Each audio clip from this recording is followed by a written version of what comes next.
phases in that game, they looked a little bit like Real Madrid, and I've been very, very critical of Real Madrid under Carlo Ancelotti. Yes, they won so many titles with him, but they were never an excellent team. They're a team that thrived on moments.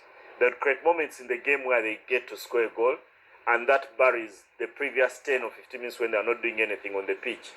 And in phases in that game, I also thought in that second half, that's what Brazil looked like they were trying to do. The other thing, if you have to write their post-mortem report, that midfield I thought labored throughout the tournament. Right at the start, we mentioned how Ayub Boadi outplayed them in the middle of the park. And the only player who looked a bit of the part was Bruno Guimaraes. Casemiro has clearly run out of legs to play at that level. Lucas Paqueta, who was the starter at the start of the tournament, was very poor. They found themselves playing Gabriel Martinelli as a central midfielder, the Arsenal winger or forward. And in that moment, I'm just screaming to myself, if the answer to Brazil's midfield question is Gabriel Martinelli, then you've got to change the question. The question is wrong. Yeah, because it cannot be the answer.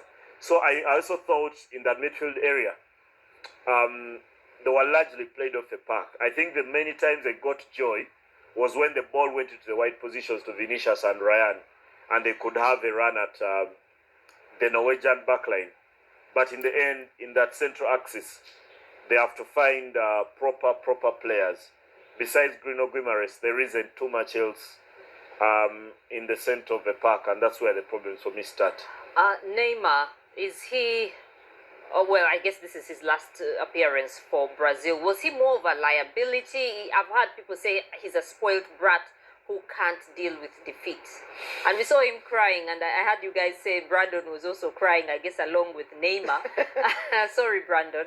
And I saw a joke on social media that he set a world record of crying at 4 World Cups. No one has had that opportunity to cry in 4 World Cups. A heavily criticized player for me. All of us who first watched him when he broke through at Santos at the age of 17 knew Brazil had found someone very special because the talent is immense. One of the things you'll notice with Neymar is that you're bound to see things that players are even afraid to try out in training. Neymar will be trying those things out in a match. So when Carlo Ancelotti selected him, I think all of us were falling back to the positions of the talent that the player had.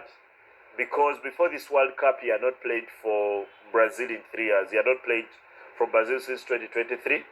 Part of it down to injury, the other down to form. And there's always been a blame game around his lifestyle. And when he moved back to Brazil, all of us knew he was done. Actually, some would go further and say the moment he left Europe, the French League and went to Saudi, to Al Hilal, he was done.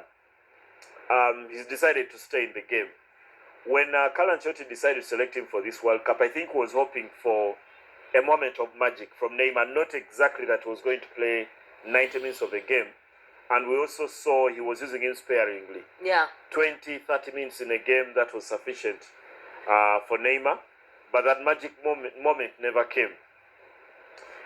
The cry for many of the Brazil fans then would come down to, was it worth selecting Neymar over a player like João Pedro, yeah, the Chelsea striker, who clearly has a lot more quality than most of their centre forwards.